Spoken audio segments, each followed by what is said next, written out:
Hello there. I'm George Putnam.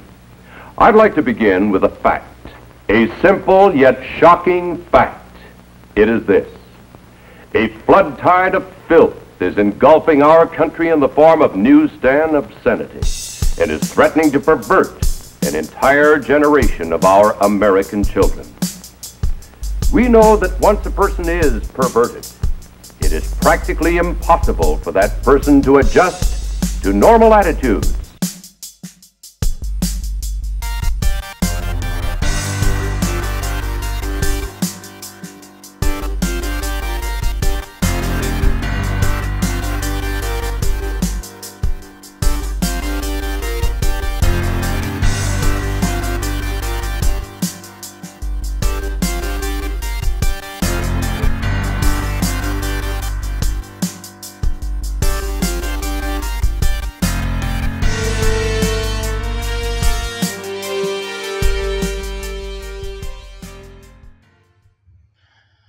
Hey everybody, welcome to Rude Planet.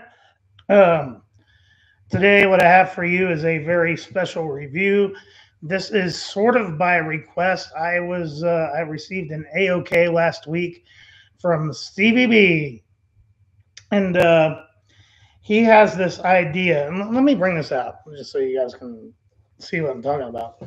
He had messaged me on Instagram telling me that he had wanted to support this small independent publisher by sending this particular comic here, Antithesis, out to different reviewers and get what people have to say.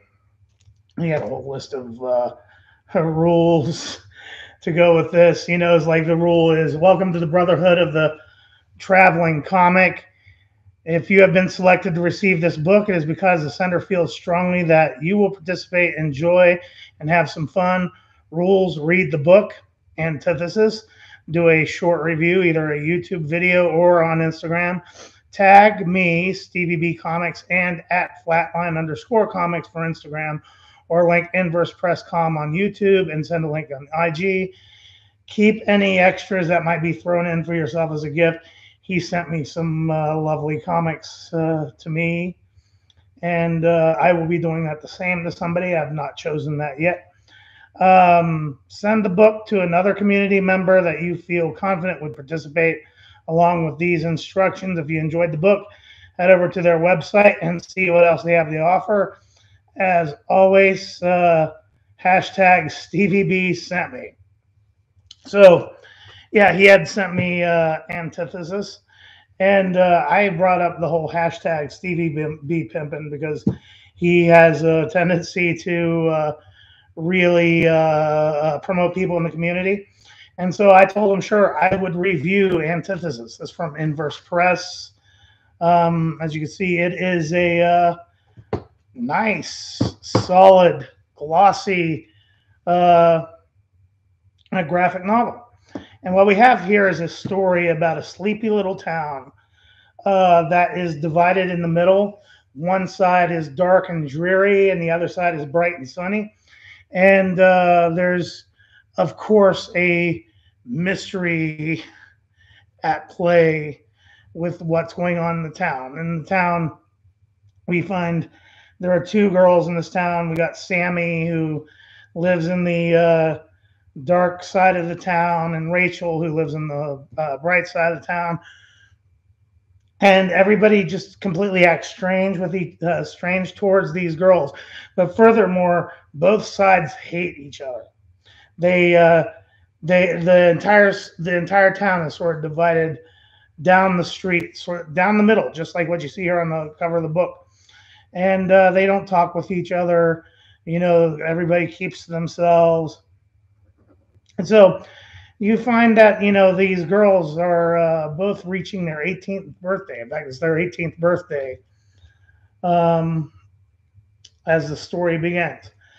And, you know, you could tell they're asking questions, you know, why things are the way they are. And why do people always act so strange? What's the deal with the other side of the street?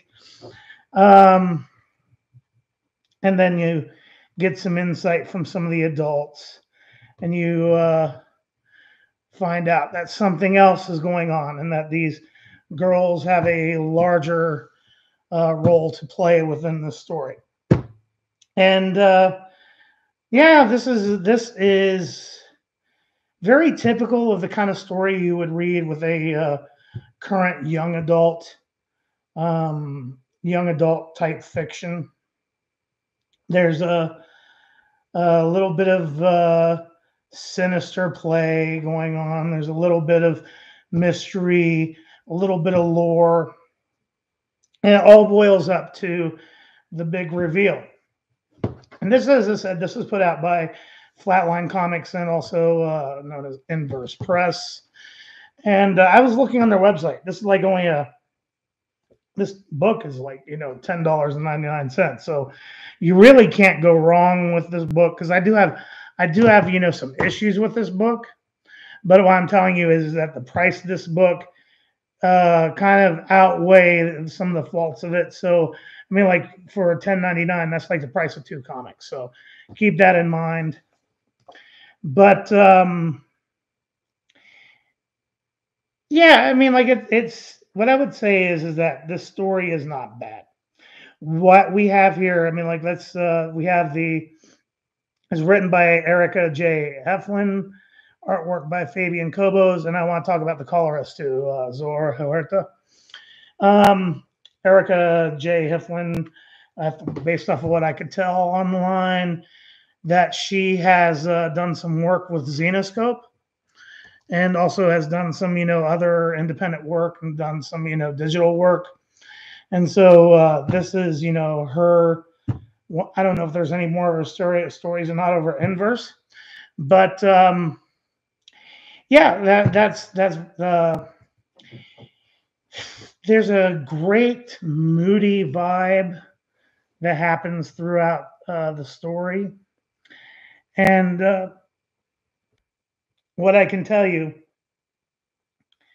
is that this is 88 pages long and is built up in 4 chapters. So this is structured very much like a 4-issue regular comic book miniseries. I don't know if this was initially intended on being a series of floppies, or if it was intended on being in this trade paperback or graphic novel format. But one of the things one of my big criticisms about this book is that, and I bring this up with other comic book reviews, is that sometimes the format brings constraint to storytelling, because you got to have to tell everything within a certain number of pages. So like a typical comic book's about 22 pages long. So you got to, get from, beginning, middle, and end, within that 22 pages. And so here we have 88 pages long. So if this is built for, 4 comics, what I will say is that some of this story just feels really, really constrained. Well, not really constrained. I mean, like, it's completed. It feels complete in some regards. But like, what I would really like is some of the story to be fleshed out a little bit. I think that, some of the payoff at the end of the book, the big reveal, feels a little bit unearned, only because it doesn't feel as grand as it needs to be, particularly when you see the implications that happen at the end of the book. It just sort of just becomes a little Twilight Zone-y instead of the earth-shattering reveal that this needs to be. And as a result, the destiny of these 2 characters feels a little bit muted as a result of that. And then also the backstory behind this town would deal with a little bit more fleshing out. So like, I'd say, another chapter to this book would have gone a long way to really elevating this. The other thing I'd say about this book is regarding to Fabian Cobos' artwork. I went online. I looked at, his artwork online as a comparison. And from what I can tell, his artwork seems to be very, very consistent to what we see here. And I guess what I would say about that is that he feels like he's fallen a little bit too into his comfort zone. I mean, like we got some great images like this, for example. But oftentimes, like when there's a crowd, people, it's like see these two kids here, like they have like the same expressions on their face or whatever. I think that, if Fabian were to, I think if the writer were to be able to loosen up a little bit, and I think if the artist were to able to be cut loose a little bit and get out a little bit out of his comfort zone, this would go from a good comic to something, really, really, really dynamic. But at the same time, this isn't a bad book. The one thing that elevates this book is the colors, because we're dealing with, a town that is, separated from these two forces, this side of darkness and this side of light. And the colorist does a fantastic job illuminating. See, like we have like this monochromatic viewpoint, and then this bright and vibrant and warm sunny side. So it plays off, pretty, like we go from like that to that. So the coloring really goes a long way to sell this story. So what I would say is for $10.99, this book is not bad. It's not bad. It has, a few, what I would say,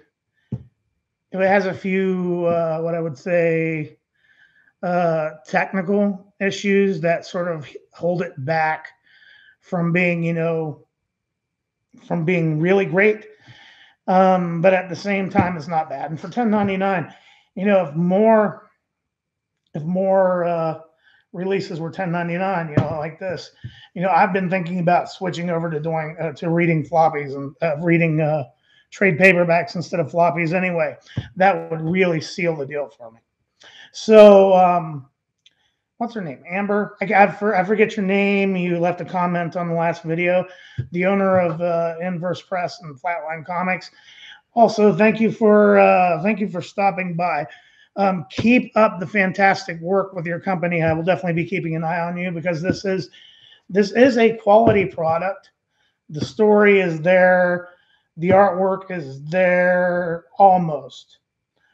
That's all I would say. It's almost. It's a bit too restrained. But other than that, this is a fun, weird little book. Now, I have not been doing a lot of promotion on my site lately, so let me just dig this out. For those who are not in the know, my novel, Bad Things, is available on Amazon. It's been available for a while. It is my extreme music dystopian satire, and it is now available in hardcover. And I think this is like the only hardcover I see is not for resale. So like this is probably the only one in existence, because nobody really knows is out there.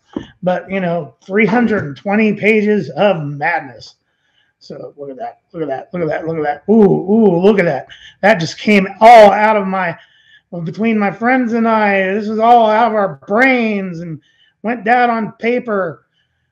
It's available in paperback for, I think, $13. Hardcover, $25. And if you want to get the Kindle version, it's $3. But like it's not the same. I did a lot of formatting tricks there. Thank you so much, Stevie B, for this little review opportunity. It is fun. Now all I need to do is think about who to send this to next. And thanks everybody for stopping by. I'll see you sometime soon. I need to do some more reviews like this. So anyway, that's it.